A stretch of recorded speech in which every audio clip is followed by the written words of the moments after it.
In this tutorial we're going to look at how to make deep sine wave patterns. Now this is a very, very quick tutorial. It just uses, or just needs, a 3 oscillator synth. So for this we're going to use the V station, and we're just going to create an init patch, initialize everything so everything is just set to one saw wave. So to start off, we are going to change the waveform to a sine wave. We're going to add a second oscillator and a third oscillator, also as sine waves. And the third oscillator we are going to move up an octave, and this second oscillator we're going to slightly detune by a few cents, maybe 4 or 5 cents that way, and the top octave one, the one that's an additional octave higher, is going to be tuned up a couple of cents in opposition, but not to the same value. So these oscillators will beat against one another in terms of tuning. So the next thing we need to do is change the ADSR attack envelope. There's no sort of modulation being added to this. It's just simply the raw oscillators with the ADSR and a little bit of additional insert processing. So we're going to turn up the decay and sustain to full. We'll keep the release at around 30%, and we'll change the attack to about 60%. And that should give us a basic raw sound that goes something like this.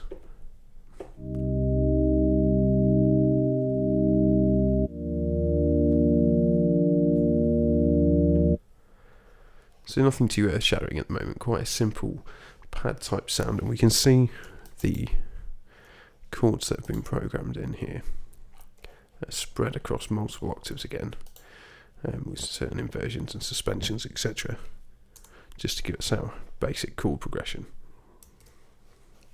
loosely based around C minor and F minor. So the next thing we're going to do is we are going to add in a tape delay, and we're going to use a dub preset here.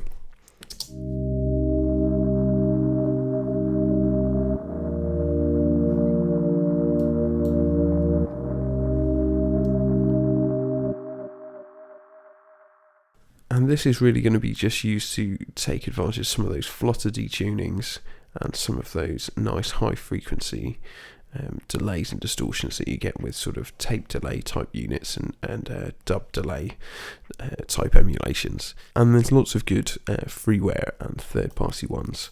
The Tal Audio dub plugins are particularly good for freeware ones, and you get things like the King Dubby delay as well. So there are good third party plugins that are free that do similar types of emulations to this Ultra Dub preset.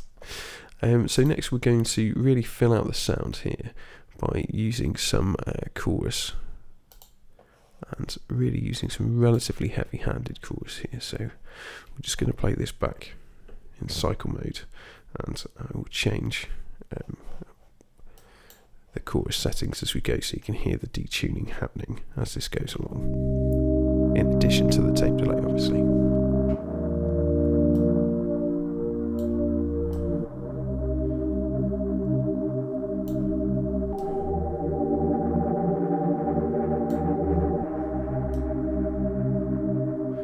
So one of the key things here with using a chorus for this type of pad effect is to use the intensity and have that ramped up relatively high, as well as the mix somewhere probably actually around 50%, so we don't just get the chorused effects but we get the original as well, the kind of unchorused version and undetuned version.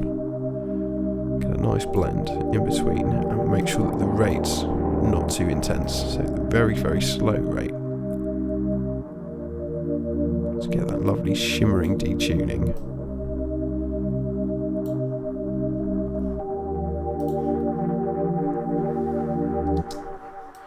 And of course that detunes all the lovely tape delays as well, so you just get a much bigger effect for every processor that's added.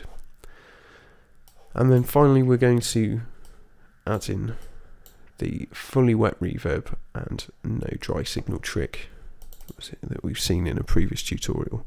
And we're going to change the reverb time to 10 seconds, so an extremely long reverb time here, which again just helps kind of smear the sound really, really nicely, and changes the sort of ADSR envelope because we only hear the reverberant echoes coming back, so it creates an even longer attack phase to the sound.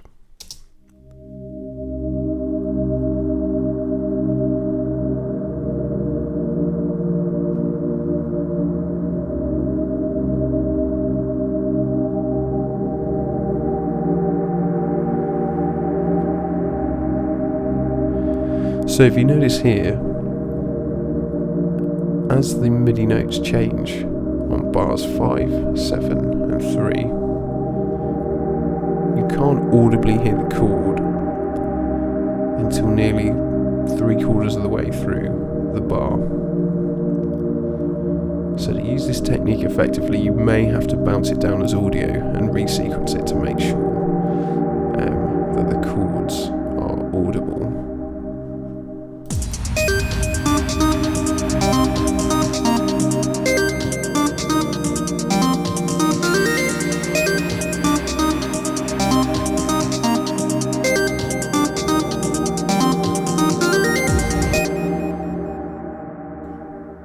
So you could actually use some additional processing to increase or enhance this technique even further. So you can add something like a tremolo to the end of it, just add a little bit of movement to the pad sound.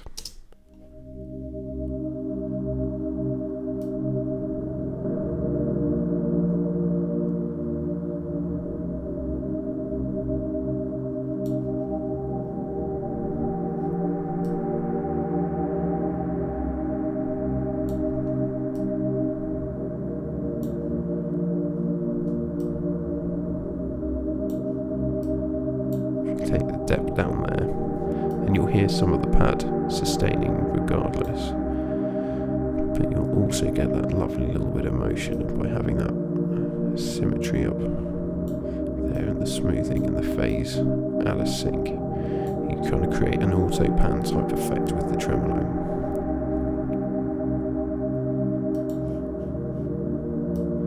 And finally, we're just going to add a little bit of channel EQ to warm up that bottom end,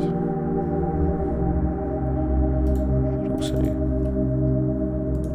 cut it sub 30 Hz from that low shelf EQ boost, because we have done some quite excessive boosting there, but it does really warm up the sound. And you can really have very, very deep pads in breakdown sections in trance tracks, so you can do some really heavy-handed boosting of the low frequencies in this sort of spectral region, because you don't have the kick drums and you don't have the bass lines coming in and competing in this area, so it can be a good area to push up a little bit on your pads.